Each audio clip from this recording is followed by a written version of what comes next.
Good morning, everybody. This is Dave Fry, ETF Digest with an ETF in focus. This is Emerging Markets EEM. We have done this before, but we're looking at a weekly chart, and one of the themes that we're thinking may be present, it certainly seems to be anyway, is that long-short opportunities are more available in the markets with some changes that we've seen in Fed policies, which are causing emerging markets to decline more than, say, U.S. markets. So being long U.S. markets or even European markets where central banks are quite active in terms of interference in the marketplace in a positive way for stock prices in any event. They haven't been that way so much for what's going on with emerging markets. Some markets for retail investors or small investment advisors and so forth are unavailable for shorting. So you would have to look to the more macro areas like emerging markets. For example, this morning I looked at Indonesia, Vietnam, Thailand, and so forth. Those are countries that are experiencing great difficulty and their markets are quite weak. But here, emerging markets, we see this weekly chart annotated by an RSI here in upper bar, a declining MACD histogram moving average, which is proprietary for how we use it, and a money flow indicator down here. Now within the body of the price bars, you see two moving averages and our proprietary high-low indicators. You can see going back to January of 2013,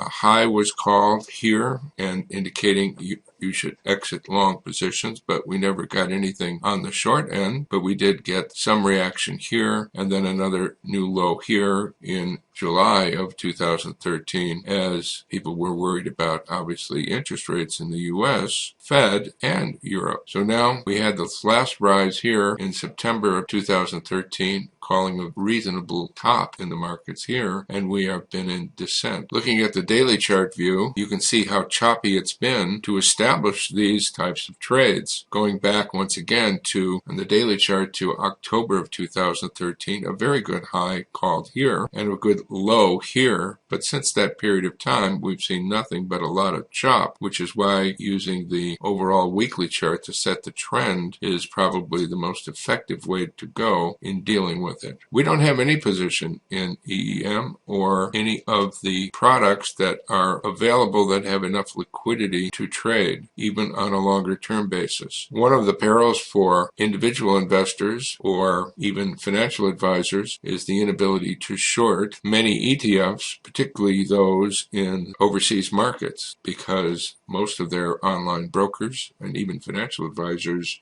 and their large brokers that they may be using do not have inventory of stock of those ETFs on hand to lend for shorting. And that's a complicated subject. I'm not going to get into it, but they just don't maintain that because it's not profitable for them to do it, and they won't go get it for you. So the ETFs, the inverse ETFs and inverse leveraged ETFs are the only way to go, and you have to pick liquid ETFs of those varieties to trade. Okay, that may be a theme going forward in 2014. I hope you have a pleasant day, and we'll see you this evening with Dave's Daily. And if you're interested, you may become a premier member of the ETF Digest. Thank you.